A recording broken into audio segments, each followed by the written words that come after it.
mayangbo taram nok jabaga loinana panthoi mangang nei kokno na khurumjari ngasi su mahausagum mayamgi damakta yamna nungairaba wari macha ama amu puduna lakjari wari macha asibu thabirakpana maipa pichanu wari ase kanagumba kanagumbi amataga mari leinajade ayibagi wakhalna sagachaduna izabani karigumba manaba yaramlabaso mayamna ngakpigani lekai ama nupa manga taruk pusilaga chingda uyanba chalami bakhoi manga taruk to uyan famdu yobaga ahing yareknaba haiduna damburna khola macha ama sarami madu laibaga makhoi singdo uyan ba horami namidangi matam oireklabada makhoi mayam maraktage boicha kauba ama chak thonglami aduga taina dambur manungduda phamboi hipoi tawduna leinarami achobana mayam chak ngai boina wari watai ngihak tawsidana tombana hoine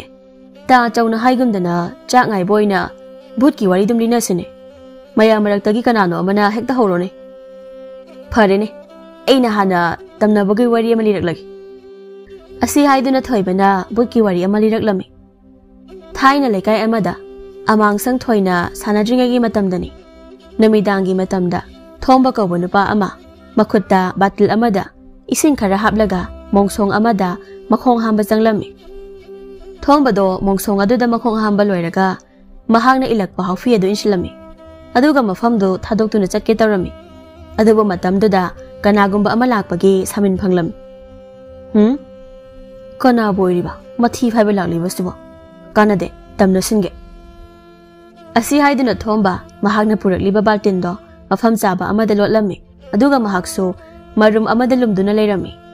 matamduda tomchado makhuda batil ama pairaga makhong hamba laklami aduga mongsong aduda mathi phaiba change tawrami matamduda thombado mahaki haufi ado pakna khandoklami aduga tomchagi tungda leplami ya asi haiduna thombana tomchabu khangalami mathi phaigi taramba tomchado khanglaw lawduna chenkhirami ta tomcha si yengune aina khanganba sida madi put oirabu ningla maline mathi phaigi bidaga chenkhre asi haiduna thombado mabuk paiba makhai noklami thomba sunge hang noklaga kuini leithaba yade khana mayum tamna chakhirami mathangi numitagi mongsong ado but thokle haiduna wari narami asini mayam aigi wari se ita nangi wari dubo aseng badum yamna maline ita aseng ba thoki ba wari ni wari se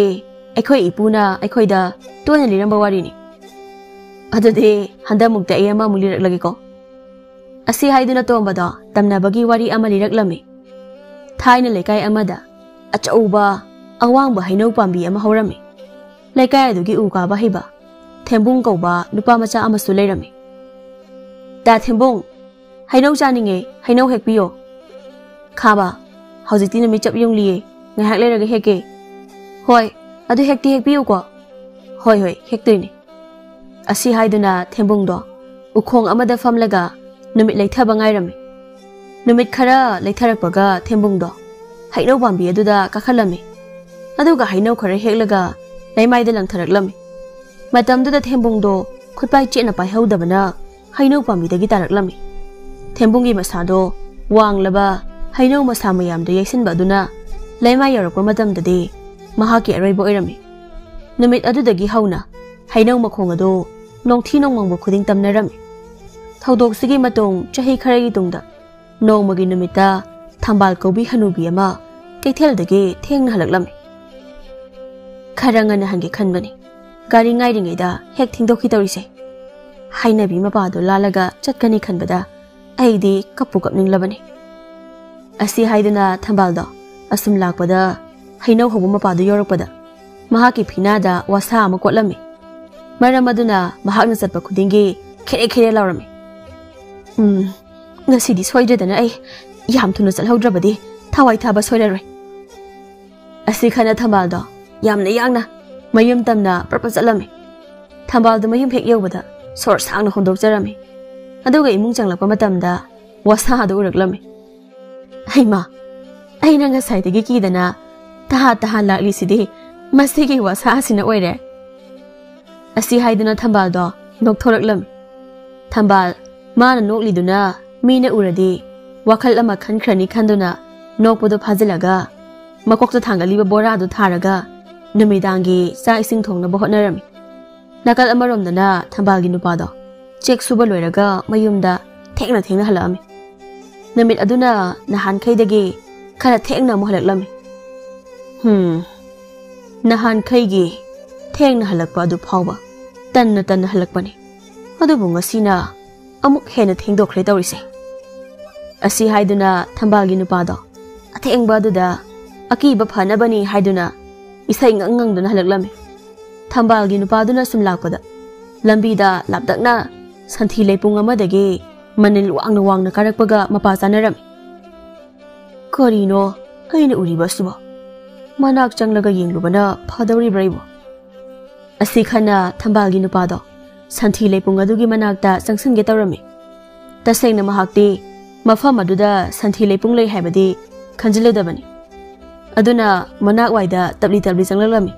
matamduda manildo musin muna wangkhalakpadawna tawrami aduga amu munna yengtharagana nemthakibadawna tawrami haish asidi matamani ai mafamsida kuina leithaba yade asi haidana thambalgi nupado mafam adudagi hau thadana mayum tamna chenkhirami asini mayam namit adudagi hauna aikhoi ipuna haibada santhi leipung ado lai thoi haina thajanarami hai tolena ida nangi warida yawriba santhi leipung adudagi tholokliba manila dudi atai karisnate methane gas de numidangi matamdadi manil oina karaga leibani adunani ahal singna khong hamba changbada mai pusili harido achawbana ibunga tole nangna hariba sibu amang thongdaso haujigi gas to leibro hoitada lei namidangi matamda mai yaudana amang thong sangba matamda lai ongnaraga si haribase ayambana methane gas honjinbadagi sor phunduna sibani aduga ibungo maina gas adudagi karamna isa kanjaga dawribanu ataina teda tada methane gas to sor honjinbada yawgadabado mai yawrabadi mairina methane gas to sakthokhradi sor honbada methane gas to yawdredana adoyadi karisi tawdredana thoibana adogi hairadi aikhoigi ipa ipu singse singdi singbajani asi haiduna makhoi masel thainagi ahal singna hairamba poktak mayamdugi maramda amuk nainarami maraksida boisana chak loire haiduna makhoi mayamdo chaksa thoklami makhoi mayamdo chaba thakpa loirabada kolikdo mahom chana thamlamlaga tumba changna khirami mathangi namita makhoi mayamdo u amuk yalami tomana hai lairaba khoi gi laibaksidi awa masa lemna mangde naraga hingde haiduni thoibana adubudi chumlabo famne chadabadi yada thaktabadi yada chanaba thaknaba hotnabada iru iyang kemli khai sunomni suri nomli ngaidana chaba thakpagi matamgi thoine wa khalaroi chaba thakpa matam naidrabanina kanage lainade jajat narani upai leita layengamda siba haiduni achawbana kaidawi adukluna khanjalino aikhoi miyoi haise ahan akongi wani porakladi nongmadi sidobo leirabani asibagi lamantondaba kanabu legene asi haiduna makhoi mayamdo wari watai ngehak tawduna awa pothanarami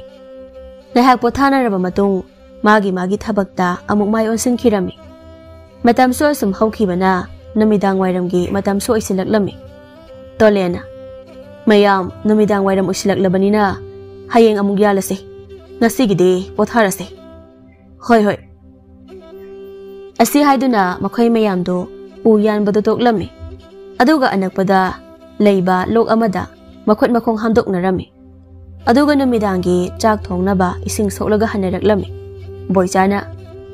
horendi ai chak thongba ngamlaroiko noi kanano moina thong tombana boicha nang adum thongba kaidauge nangna thongbana khara hawi tawbuni boichana ta tomba thagalaga tiki pizabado taruklanu ai horendi ngamlaroi thoibana hoi horendi ai oina thonglage asi haiduna makhoi mayamdo makhoi kholadu yobaga mafi marol hongnarami aduga thoibado chak thongnaba hotnarami ꯑꯗꯨꯒ ꯑꯇꯩ ꯃꯌꯥꯝꯗꯨꯅ ꯍꯤꯞꯅꯕ ꯐꯝ ꯊꯥꯔꯤꯕ ꯑꯗꯨꯗ ꯐꯝꯕ ꯌꯥꯎ ꯍꯤꯞꯄ ꯌꯥꯎ ꯇꯧꯗꯨꯅ ꯋꯥꯔꯤ ꯋꯥꯇꯥꯏ ꯇꯧꯔꯝꯃꯤ꯫ ꯇꯣꯂꯦꯅ ꯃꯌꯥꯝ ꯉꯔꯥꯡꯒꯤ ꯋꯥꯔꯤꯗꯣ ꯐꯅ ꯑꯗꯨꯝ ꯅꯨꯡꯉꯥꯏ꯫ ꯉꯁꯤꯁꯨ ꯃꯥꯒꯤ ꯑꯈꯪꯕ ꯇꯝꯅꯕꯒꯤ ꯋꯥꯔꯤ ꯂꯤꯅꯔꯛꯎ꯫ ꯕꯣꯏꯆꯥꯅ ꯉꯔꯥꯡꯗꯤ ꯅꯈꯣꯏ ꯃꯌꯥꯝꯅ ꯋꯥꯔꯤ ꯅꯨꯡꯉꯥꯏꯔꯒ ꯑꯩꯕꯨꯅ ꯆꯥꯛ ꯊꯣꯡꯍꯜꯂꯒ ꯊꯝꯕꯅꯦꯕ꯫ ꯇꯣꯝꯕꯅ ꯑꯗꯣ ꯉꯁꯤꯗꯤ ꯊꯣꯡꯗ꯭ꯔꯦꯗꯅ ꯅꯪꯁꯨ ꯈꯪꯂꯗꯤ ꯇꯝꯅꯕꯒꯤ ꯋꯥꯔꯤ ꯑꯃꯇ ꯂꯤꯔꯛꯎꯗꯅ꯫ ꯌꯥꯝ ꯂꯩꯅ ꯂꯤꯔꯛꯀꯦꯁꯦ꯫ ꯑꯁꯤ ꯍꯥꯏꯗꯨꯅ ꯕꯣꯏꯆꯥꯅ ꯇꯝꯅꯕꯒꯤ ꯋꯥꯔꯤ ꯑꯃ ꯂꯤꯔꯛꯂꯝꯃꯤ꯫ ꯊꯥꯏꯅ ꯃꯤ ꯌꯥꯝꯅ ꯇꯥꯗ꯭ꯔꯤꯉꯩꯒꯤ ꯃꯇꯝꯒꯤ ꯋꯥꯔꯤꯅꯤ꯫ ꯆꯤꯡꯃꯥꯟꯗ ꯎ ꯋꯥ ꯃꯔꯥꯡ ꯀꯥꯏꯅ ꯍꯧꯔꯤꯉꯩꯒꯤ ꯃꯇꯝꯒꯤꯅꯤ꯫ ꯃꯇꯝꯗꯨꯗ ꯂꯩꯀꯥꯏ ꯑꯅꯤꯈꯛꯀꯤ ꯃꯔꯛꯇ ꯆꯤꯡ ꯃꯆꯥ ꯑꯃ ꯂꯩꯔꯝꯃꯤ꯫ ꯆꯤꯡ ꯃꯆꯥꯗꯣ ꯋꯥꯅ ꯃꯔꯥꯡ ꯀꯥꯏꯅ ꯍꯧꯔꯝꯃꯤ꯫ ꯋꯥꯄꯜ ꯃꯔꯛ ꯑꯗꯨꯗ ꯃꯤꯍꯥꯠꯊꯤꯅ ꯍꯥꯠꯈꯤꯕ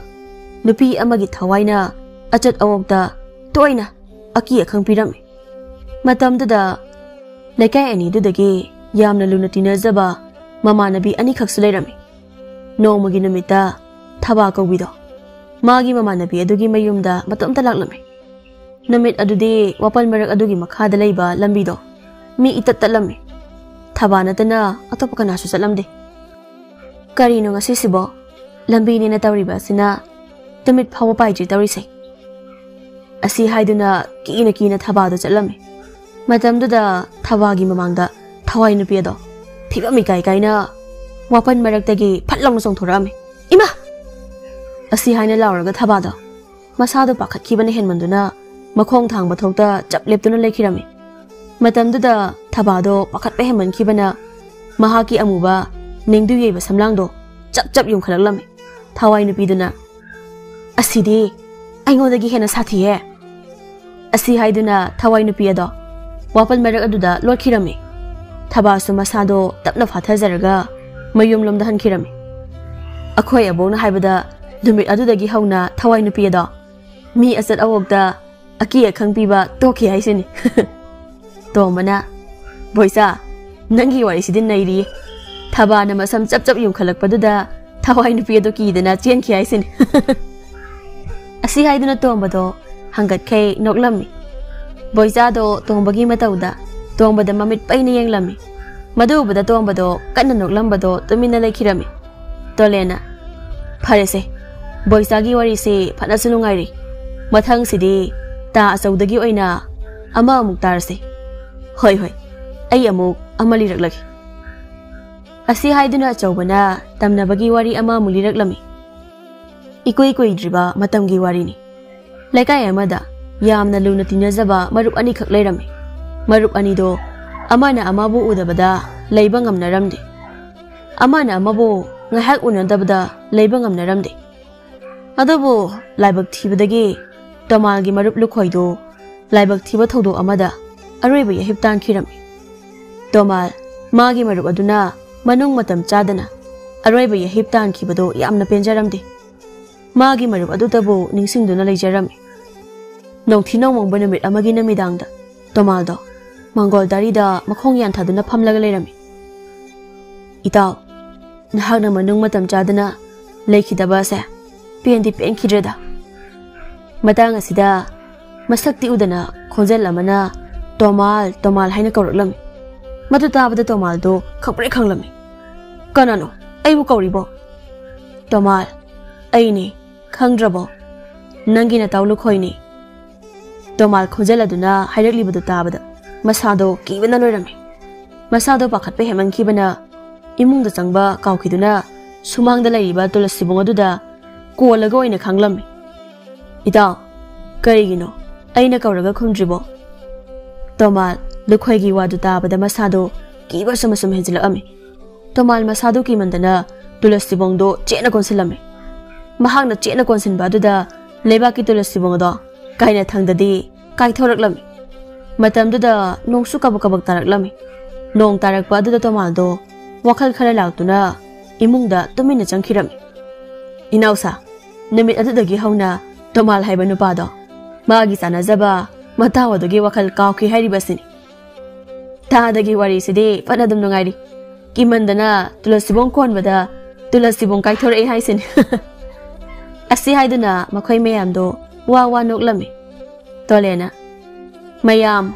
ꯃꯇꯥꯡꯁꯤꯗ ꯈꯪꯖꯤꯟꯕ ꯌꯥꯕ ꯋꯥꯐꯝ ꯑꯃꯗꯤ 이칸 칸나 ꯍꯧꯗꯕꯗꯧꯅ ꯇꯧꯔꯤ ꯑꯆꯧꯕꯅ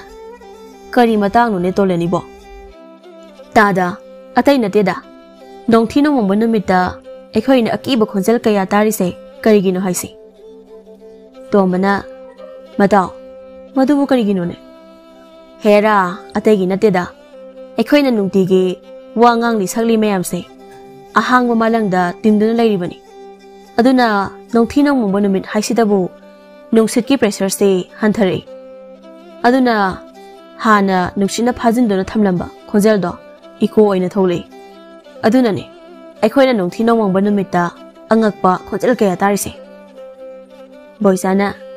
ꯇꯥ ꯇꯣꯂꯦꯟ ꯉꯁꯤꯗꯤ ꯑꯩꯈꯣꯏꯒꯤ ꯊꯕꯛ ꯁꯨꯔꯤꯕ ꯃꯌꯥꯝ ꯃꯔꯛꯇ ꯋꯥꯈꯜ ꯂꯧꯁꯤꯡ ꯂꯩꯕ ꯏꯌꯥꯝꯕ ꯌꯥꯎꯗꯅ ꯑꯩꯈꯣꯏꯅ ꯍꯥꯟꯅ ꯈꯪꯂꯝꯗꯕ ꯂꯧꯁꯤꯡ ꯀꯌꯥ ꯑꯃ ꯈꯪꯍꯜꯂꯤ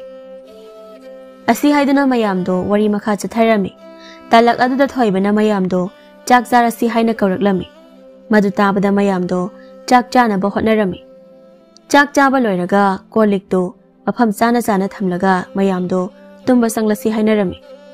ꯕꯣꯏꯆꯥꯅ ꯇꯥꯇꯣꯝꯕ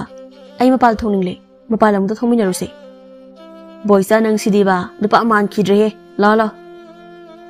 ꯑꯁꯤ ꯍꯥꯏꯗꯨꯅ ꯃꯈꯣꯏ ꯑꯅꯤꯗꯣ ꯃꯄꯥꯜꯗ ꯊꯣꯛꯃꯤꯟꯅꯔꯛꯑꯝꯃꯤ ꯑꯗꯨꯒ ꯕꯣꯏꯆꯥꯗꯣ ꯎꯖꯥꯎ ꯑꯃꯒꯤ ꯃꯔꯨꯝꯗ ꯃꯄꯥꯜ ꯊꯣꯛꯄ ꯆꯦꯟꯁꯤꯟꯈꯤꯔꯝꯃꯤ ꯑꯗꯨꯒ ꯇꯣꯝꯕꯅ ꯈꯣꯂꯥ ꯑꯗꯨꯗꯒꯤ ꯂꯥꯞꯇꯛꯅ ꯂꯦꯞꯇꯨꯅ ꯂꯩꯔꯝꯃꯤ ꯃꯇꯝꯗꯨꯗ ꯂꯥꯞꯇꯛꯅ ꯑꯇꯞꯄ ꯈꯣꯟꯖꯦꯜ ꯑꯃꯅ ꯏꯁꯩ ꯉꯪꯕꯗꯧꯅ ꯇꯧꯕ ꯑꯗꯨ ꯇꯥꯔꯛꯂꯝꯃꯤ ꯂꯝꯍꯥꯡꯁꯤꯗꯕꯨ ꯀꯔꯥꯏꯗꯒꯤ ꯏꯁꯩ ꯉꯪꯕꯒꯤ ꯈꯣꯟꯖꯦꯜꯅꯣꯅꯦ ꯑꯁꯤ ꯈꯟꯅ ꯇꯣꯝꯕꯗꯣ ꯈꯣꯟꯖꯦꯜ ꯑꯗꯨ ꯀꯔꯣꯝꯗꯒꯤꯅꯣ ꯍꯥꯏꯅ ꯀꯣꯏꯂꯩ ꯂꯩꯗꯨꯅ ꯌꯦꯡꯂꯝꯃꯤ ꯇꯥꯇꯣꯝꯕ ꯀꯩꯗꯧꯔꯒꯦ ꯍꯧꯖꯤꯛꯇ ꯏꯁꯩ ꯉꯪꯕꯒꯤ ꯈꯣꯟꯖꯦꯜ ꯑꯃ ꯇꯥꯈꯤꯕꯗꯧꯅ ꯇꯧꯕ ꯅꯪꯗꯤ ꯇꯥꯗ꯭ꯔꯣ ꯑꯩꯗꯤ ꯇꯥꯗꯦꯅ ꯑꯁꯤ ꯍꯥꯏꯗꯨꯅ ꯃꯈꯣꯏ ꯑꯅꯤꯗꯣ ꯈꯣꯔꯥꯗꯨ ꯇꯝꯅ ꯆꯠꯈꯤꯔꯝꯃꯤ ꯑꯁꯨꯝ ꯇꯧꯅ ꯅꯨꯃꯤꯠ ꯑꯗꯨꯃꯁꯨ ꯂꯣꯏꯈꯤꯔꯝꯃꯤ ꯃꯊꯪꯒꯤ ꯅꯨꯃꯤꯠꯇ ꯍꯥꯟꯅꯒꯨꯝꯅ ꯃꯈꯣꯏ ꯃꯌꯥꯝꯗꯣ ꯎ ꯑꯃꯨꯛ ꯌꯥꯜꯂꯝꯃꯤ ꯉꯔꯥꯡꯗꯤ ꯑꯩꯅ ꯕꯣꯏꯆꯥ ꯉꯥꯏꯔꯤꯉꯩꯗ ꯏꯁꯩ ꯁꯛꯄꯒꯤ ꯈꯣꯟꯖꯦꯜ ꯑꯃ ꯇꯥꯈꯤ ꯑꯗꯨꯕꯨ ꯕꯣꯏꯆꯥꯗ ꯃꯥ ꯇꯥꯕ꯭ꯔꯥ ꯍꯪꯕꯗ ꯇꯥꯗꯦ ꯍꯥꯏ ꯑꯩꯒꯤ ꯋꯥꯈꯜꯅꯔ ꯀꯔꯤꯅꯣ ꯈꯪꯗꯦ ꯇꯣꯂꯦꯟꯅ ꯇꯝꯅꯕꯒꯤ ꯋꯥꯔꯤ ꯁꯨꯝ ꯁꯥꯟꯅꯕ ꯑꯗꯨꯗ ꯅꯪꯒꯤ ꯋꯥꯈꯜꯅ ꯑꯣꯏꯔꯤꯅꯤꯗ ꯑꯆꯧꯕꯅ ꯇꯝꯅꯕꯒꯤ ꯋꯥꯔꯤ ꯂꯤꯅꯕ꯭ꯔꯥ ꯍꯥꯏꯕꯅꯦ ꯀꯥꯏꯅꯊꯪꯗ ꯑꯩꯈꯣꯏꯗ ꯑꯣꯏꯅ ꯇꯝꯅꯤꯁꯤꯜꯂꯛꯀꯅꯤꯀꯣ ꯑꯁꯤ ꯍꯥꯏꯗꯨꯅ ꯑꯆꯧꯕꯗꯣ ꯐꯥꯒꯤ ꯑꯣꯏꯅ ꯇꯥꯊꯣꯛꯂꯝꯃꯤ ꯑꯆꯧꯕꯒꯤ ꯐꯥꯒꯤꯗꯨ ꯇꯥꯕꯗ ꯃꯈꯣꯏ ꯃꯌꯥꯝꯗꯣ ꯉꯥꯏꯍꯥꯛ ꯅꯣꯛꯅꯔꯝꯃꯤ ꯉꯥꯏꯍꯥꯛ ꯅꯣꯛꯂꯒ ꯃꯥꯒꯤ ꯊꯕꯛꯇ ꯑꯃꯨꯛ ꯃꯥꯏ ꯑꯣꯟꯁꯤꯟꯈꯤꯔꯝꯃꯤ ꯑꯁꯨꯝꯅ ꯊꯕꯛꯇꯣ ꯂꯦꯞꯇꯅ ꯁꯨꯕꯅ ꯅꯨꯃꯤꯗꯥꯡ ꯋꯥꯏꯔꯝꯒꯤ ꯃꯇꯝꯁꯨ ꯑꯣꯏꯁꯤꯜꯂꯛꯂꯝꯃꯤ ꯇꯣꯝꯕꯅ ꯃꯌꯥꯝ ꯄꯣꯊꯥꯅꯕ ꯇꯧꯔꯁꯤꯗꯅ ꯅꯨꯃꯤꯗꯥꯡ ꯋꯥꯏꯔꯝꯁꯨ ꯑꯣꯏꯁꯤꯜꯂꯛꯂꯦ ꯆꯥꯛ ꯊꯣꯡꯅꯕ ꯏꯁꯤꯡ ꯁꯧꯕ ꯊꯦꯡꯈ꯭ꯔꯅꯤ ꯍꯣꯏꯅꯦ ꯂꯣꯏꯁꯤꯟꯅꯕ ꯇꯧꯔꯁꯤ ꯑꯁꯤ ꯍꯥꯏꯗꯨꯅ ꯃꯈꯣꯏ ꯃꯌꯥꯝꯗꯣ ꯎ ꯌꯥꯟꯕꯗꯨ ꯇꯣꯛꯂꯒ ꯑꯅꯛꯄꯗ ꯂꯩꯕ ꯂꯣꯛꯇꯨ ꯇꯝꯅ ꯆꯠꯈꯤꯔꯝꯃꯤ ꯂꯣꯛꯇꯨ ꯍꯦꯛ ꯌꯧꯕꯒ ꯃꯈꯣꯏ ꯃꯌꯥꯝꯗꯣ ꯃꯈꯣꯡ ꯃꯈꯨꯠ ꯍꯥꯝꯗꯣꯛꯅꯔꯝꯃꯤ ꯑꯗꯨꯒ ꯆꯥꯛ ꯊꯣꯡꯅꯕ ꯏꯁꯤꯡ ꯁꯣꯛꯂꯒ ꯃꯈꯣꯏꯒꯤ ꯈꯣꯂꯥ ꯂꯩꯔꯤꯕ ꯑꯗꯣꯝꯗ ꯂꯥꯛꯂꯝꯃꯤ ꯊꯣꯏꯕꯅ ꯉꯁꯤꯅ ꯑꯃꯨꯛ ꯆꯥꯛ ꯊꯣꯡꯕꯒꯤ ꯄꯥꯂꯤꯁꯦ ꯀꯅꯥꯅ ꯇꯥꯗꯧꯔꯤꯕꯅꯣ ꯑꯆꯧꯕꯅ ꯉꯁꯤꯗꯤ ꯅꯌꯥꯝꯕꯅ ꯑꯍꯜ ꯑꯃ ꯑꯣꯏꯅ ꯍꯦꯛ ꯊꯣꯡꯕ ꯍꯥꯏꯗꯨꯅꯤ ꯑꯗꯨꯅ ꯐꯔꯦ ꯍꯥꯏꯅꯕ ꯑꯃ ꯂꯩꯗꯥꯏꯅꯦ ꯁꯤꯗꯧꯕ ꯑꯍꯜ ꯍꯥꯟꯅ ꯂꯥꯛꯅꯧ ꯍꯥꯏꯗꯣ ꯑꯁꯤ ꯍꯥꯏꯗꯨꯅ ꯃꯈꯣꯏ ꯃꯌꯥꯝꯗꯣ ꯋꯥ ꯅꯣꯛꯂꯝꯃꯤ ꯃꯈꯣꯏ ꯃꯌꯥꯝꯗꯣ ꯁꯨꯝ ꯂꯥꯛꯄꯅ ꯃꯈꯣꯏꯒꯤ ꯈꯣꯂꯥ ꯑꯗꯨꯒꯤ ꯃꯅꯥꯛ ꯌꯧꯔꯛꯂꯝꯃꯤ ꯑꯆꯧꯕꯗꯣ ꯆꯥꯛ ꯊꯣꯡꯅꯕ ꯍꯥꯏꯗꯅ ꯇꯍꯥ ꯆꯥꯛ ꯊꯣꯡꯐꯝ ꯑꯗꯣꯝꯗ ꯆꯪꯈꯤꯔꯝꯃꯤ ꯕꯣꯏꯆꯥꯅ ꯉꯁꯤꯗꯤ ꯇꯥ ꯑꯆꯧꯅ ꯆꯥꯛ ꯊꯣꯡꯈ꯭ꯔꯕꯅꯤꯅ ꯇꯥ ꯇꯣꯂꯦꯟ ꯅꯪꯅ ꯇꯝꯅꯕꯒꯤ ꯋꯥꯔꯤ ꯑꯃ ꯂꯤꯔꯣ ꯑꯩꯕꯨ ꯍꯩꯒꯗ꯭ꯔꯥꯅꯦ ꯑꯃꯗꯤ ꯂꯩꯔꯦ ꯑꯁꯤ ꯍꯥꯏꯗꯨꯅ ꯇꯣꯂꯦꯟꯗꯣ ꯇꯝꯅꯕꯒꯤ ꯋꯥꯔꯤ ꯑꯃ ꯂꯤꯔꯛꯂꯝꯃꯤ ꯄꯪꯀꯨꯏ ꯀꯨꯏꯗ꯭ꯔꯤꯕ ꯃꯇꯝꯒꯤ ꯋꯥꯔꯤꯅꯤ ꯋꯥꯔꯤꯁꯤ ꯁ꯭ꯔꯤꯂꯪꯀꯥꯗ ꯑꯁꯦꯡꯕ ꯊꯣꯛꯈꯤꯕ ꯊꯧꯗꯣꯛꯅꯤ ꯈꯨꯜ ꯑꯃꯗ ꯑꯂꯣꯀꯥ ꯀꯧꯕ ꯅꯨꯄꯥ ꯑꯃ ꯂꯩꯔꯝꯃꯤ ꯑꯗꯨꯒ ꯃꯍꯥꯛꯀꯤ ꯁꯥꯁꯤ ꯀꯧꯕꯤ ꯅꯨꯄꯤ ꯑꯃꯁꯨ ꯂꯩꯔꯝꯃꯤ ꯑꯂꯣꯀꯥꯁꯤ ꯃꯥꯒꯤ ꯅꯨꯄꯤꯕꯨ ꯃꯌꯨꯝꯗ ꯍꯨꯟꯗꯣꯛꯂꯝꯂꯒ ꯂꯪꯐꯩꯗ ꯊꯕꯛ ꯁꯨꯕ ꯇꯣꯏꯅ ꯆꯠꯄ ꯃꯤꯁꯛ ꯑꯃ ꯑꯣꯏꯔꯝꯃꯤ ꯅꯨꯄꯤ ꯍꯌꯦꯡꯗꯤ ꯑꯩꯁꯦ ꯈꯔ ꯂꯥꯞꯄ ꯃꯐꯝ ꯑꯃꯗ ꯊꯕꯛ ꯁꯨꯕ ꯆꯠꯄ ꯇꯥꯔꯤ ꯅꯪ ꯑꯉꯥꯡꯁꯤꯡꯁꯤꯒ ꯅꯤꯡꯊꯤꯅ ꯂꯩꯔꯝꯃꯨ ꯅꯨꯄꯥ ꯅꯍꯥꯛꯄꯨ ꯌꯨꯝ ꯊꯥꯗꯣꯛꯂꯒ ꯆꯠꯄꯁꯤ ꯇꯣꯛꯂꯣꯕ ꯁ꯭ꯋꯥꯏꯁꯤꯗ ꯑꯅꯛꯄꯗ ꯁꯨꯕ ꯌꯥꯕ ꯊꯕꯛ ꯑꯣꯏꯅ ꯌꯦꯡꯁꯤꯕ ꯅꯨꯄꯤ ꯑꯩꯅ ꯍꯦꯟꯅ ꯌꯨꯝ ꯊꯥꯗꯣꯛꯂꯒ ꯆꯠꯅꯤꯡꯄꯣꯠꯇꯦ ꯎꯄꯥꯏ ꯂꯩꯇꯕꯒꯤꯅꯤ ꯑꯩꯅ ꯌꯨꯝ ꯊꯥꯗꯣꯛꯇꯨꯅ ꯆꯠꯇꯧꯔꯤꯕꯁꯦ ꯁꯆꯤꯗꯣ ꯃꯥꯒꯤ ꯅꯨꯄꯥꯒꯤ ꯋꯥꯗꯨ ꯇꯥꯕꯗ ꯋꯥ ꯃꯈꯥ ꯇꯥꯕ ꯉꯝꯖꯔꯝꯗꯦ ꯑꯗꯨꯕꯨ ꯇꯁꯦꯡꯅꯗꯤ ꯃꯄꯨꯔꯣꯏꯕꯗꯨ ꯌꯨꯝ ꯊꯥꯗꯣꯛꯇꯨꯅ ꯆꯠꯇꯤ ꯆꯠꯍꯟꯅꯤꯡꯗꯕꯅꯤ ꯑꯗꯨꯕꯨ ꯏꯃꯨꯡꯒꯤ ꯐꯤꯕꯝ ꯐꯠꯇꯕꯅ ꯆꯠꯈ꯭ꯔꯅꯨ ꯍꯥꯏꯕꯁꯨ ꯉꯝꯖꯔꯝꯗꯦ ꯑꯁꯨꯝ ꯇꯧꯅ ꯃꯊꯪꯒꯤ ꯅꯨꯃꯤꯠꯇ ꯑꯂꯣꯀꯥꯗꯣ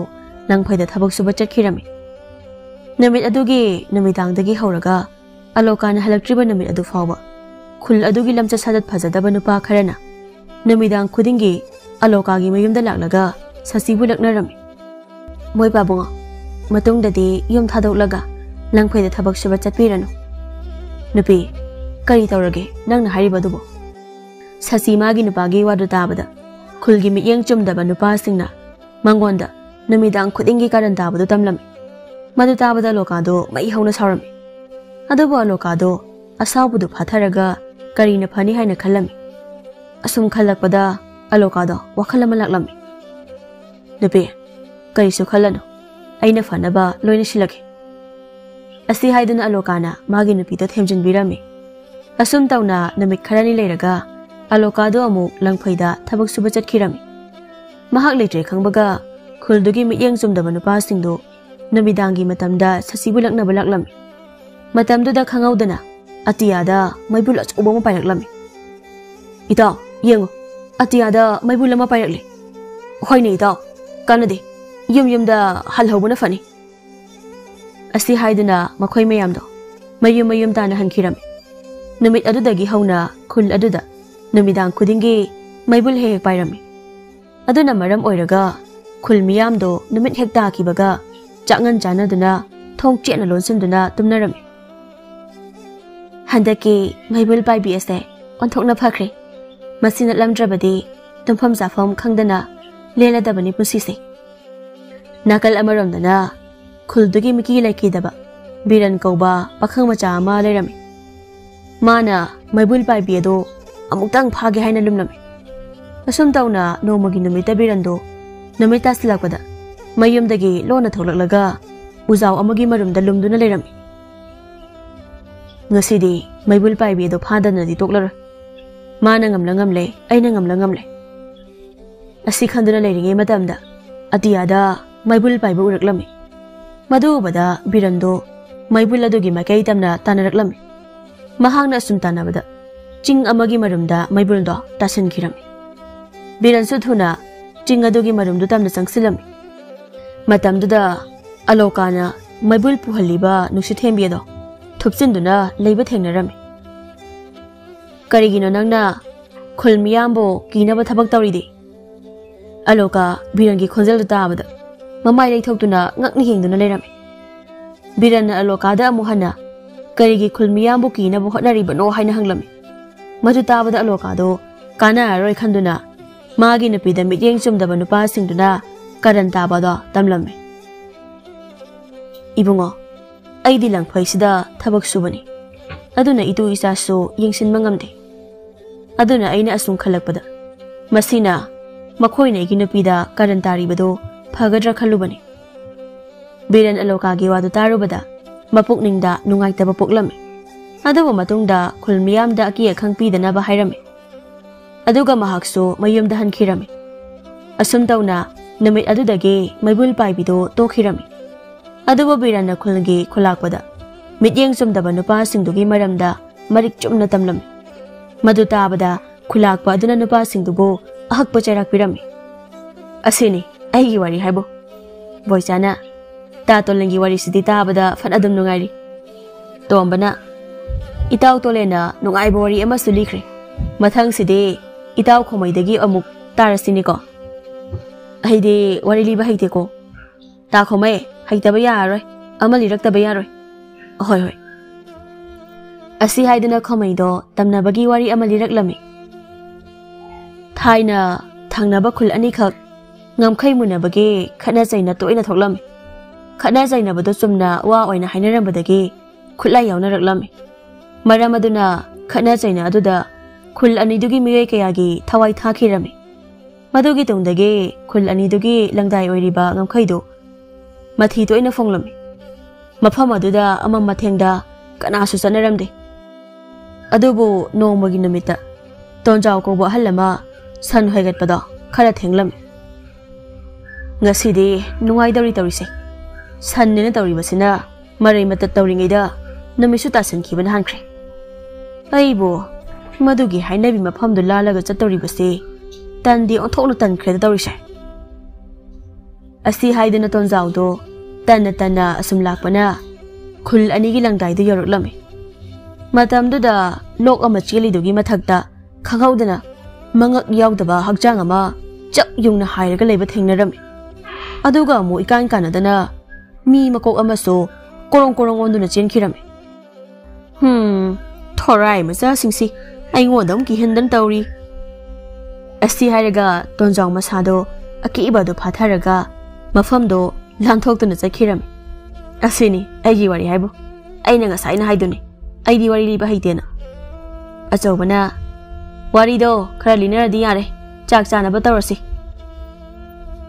Asi haiduna makhoi meyamdo chak chathoknaba tawrami. Asumna chak chaba loiraga koliktu mafam chana thamlaga mayamdo tumba changkhirami. Makhoi mayamdo magi tumfamda changnaduna tumnarami. Mayamdo tumnakhrabasu tombadi tumthaba yadana leirami. Matamduda ayingba khonjelda isai sakpage khonjel ama taraklami. Karaidagi isai sakpage khonjel taribasibo kanade mapal thologa yengluki. Asi haidana tombada kholadudagi mapal thololaga akoibaduda koidei leiduna khonjelado karomdagi no haine yenglami. Matamduda laptakna phingau setpi nupi amana isai saklaga urakta chalido urami. Aina urisibu asengbrane lamhang sidabu karaidagi nupinone. Asi khana tombado nupi adugi manakta changsilami.